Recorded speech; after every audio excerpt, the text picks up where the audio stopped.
and friends, welcome back to another video. I'm Shani. If you're new here, welcome. And to my regular watchers, I always appreciate you. If you're watching and you haven't subscribed yet, go ahead and do so. I'd really appreciate it. On the menu today, I'm going to be making these sweet potato steam buns. My first time making it, and I'm taking you along. So let's get started. Alright, so here I have a little bit of milk and some of the water that I boiled the sweet potato in. I also have my sweet potato, so this is what it looks like. It is so pretty. I just had to try a recipe using it. And then I have my active dry yeast, so I'm just adding in the yeast in the cup as well as some sugar, and I'm just gonna stir this around and let's let it bloom for about 10 minutes or so. You guys have seen me bloom yeast many times, so you want to go ahead and cover this up, and if it doesn't froth or foam, you're gonna want to go ahead and start again. So go ahead and cover it up and set it in a nice warm place. Alright, so here is the sweet potato. So I went ahead and boiled it already. You can also steam the potato. You can peel it and steam it. It's gonna make for easier to work with. So I'm just gonna go ahead and remove the skin of the potato. Now, even though it's a sweet potato, it's not as sweet as most of the sweet potatoes that I've used before. But I had them here and I decided I want to go ahead and make something with them. They're perfect on their own, but they're just as tasty in these steam buns. So here I'm just going to go ahead and just mash these up. So you want to mash this while it is hot. If you have one of those potato risers, that would be perfect. But you know your girl doesn't have every kitchen tool known to man.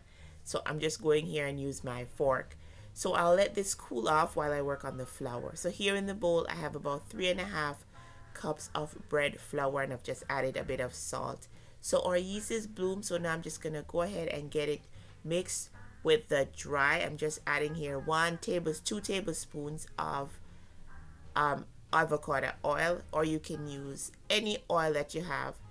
You can also use melted butter, but here I'm choosing to use the oil. So get your mashed cooled potato in with your flour and then get it onto your mixer. You can also use your hand for this process.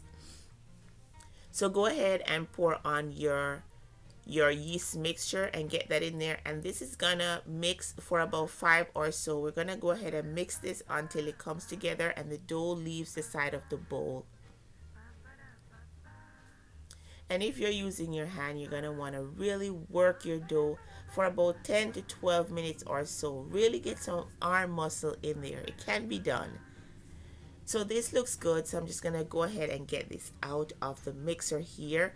Isn't that such a beautiful color? I mean, you can literally make any bread, but this is so pretty. So I'm just going to go ahead and get this on my work surface here. I'm not adding any flour to the board. I've just greased my hand just a little bit, just so that it's easy to work with, and I'm just forming a nice dough. And this is it's a hard dough. It's not quite hard, but it's a hard dough because there's not much liquid in here. So this looks good, so I'm just gonna get this into a grease bowl and let this rest and rise in a warm place of my home for about 1 hour or so until it's doubled in size. So go ahead and cover this up with some plastic wrap and set it aside. Alright, so after about an hour, the dough has rised. So this looks perfect. So I'm just going to go ahead and get the gas out. So you just want to go ahead and give it some good punches in there just to get the gases out of the bread. You have to do that.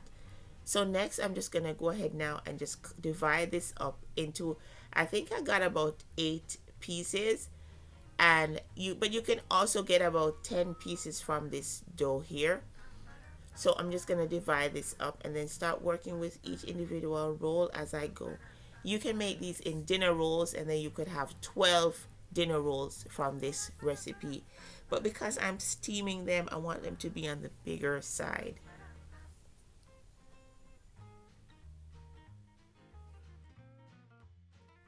Alright, so just go ahead and take one piece. Look how nice and fluffy that is. And I'm just going to go ahead and form a nice bun shape. So you want to go ahead and tuck the dough into itself and just kind of twist it around in your hand like that, just to form a nice clean round circle, and then roll it on your board like that, and you're gonna get a beautiful shape, and it's gonna rise in this shape here. So this looks perfect. So here I have some parchment paper just cut in squares, and I'm just gonna go ahead and place the balls on top of the parchment paper there. And I'm also gonna be steaming them with that parchment paper. So just go ahead and keep forming your buns until all of your dough is used up nicely. So you see my hand motion there, it just helps to form a nice dough. Perfectly done. Alright, so here we are. I've already made all of them and I've placed them on a baking tray, and I'm gonna let these rise. I'll cover them with some more plastic wrap and let them rise. So here is my pot that I'll be using to steam. So you want to get a nice cloth and just cover your pot cover, because what that does is stop the water from getting onto your buns as they're steaming. You know, when things steam, the water evaporates and rises and so on and so forth. So just go ahead and cover your pot, and that will catch any water or residual water that forms in the pot. So there you have it. So now let's go ahead. So here I have my water that I'm going to steam, and then this is the steam basket. I've lined some parchment over the holes there because I don't want the water touching the buns directly, and I placed the parchment on that. So here our buns have rised nicely, about 45 minutes more. So now I'll just go ahead and place these into my steamer basket. Now if you had a double steamer basket, you can put all of them in there at once, but I don't, so I'm just gonna go ahead and do 2 batches. So one set will take about 20 minutes on a medium to low heat. So get this onto your steam pot and then just cover it up and come back in 20 minutes. So here we are in the magic. So perfectly steamed buns. These were so gorgeous. So I'll cover these up and let these stay in this pot for just a minute more, removing them from the heat. And there you have our steamed buns. They've cooled nicely, and look at the texture on these. So chewy and nice. I could not believe that you don't even need an oven. Look at this gorgeous beauty. I hope you give this recipe a try. Use any potato you have.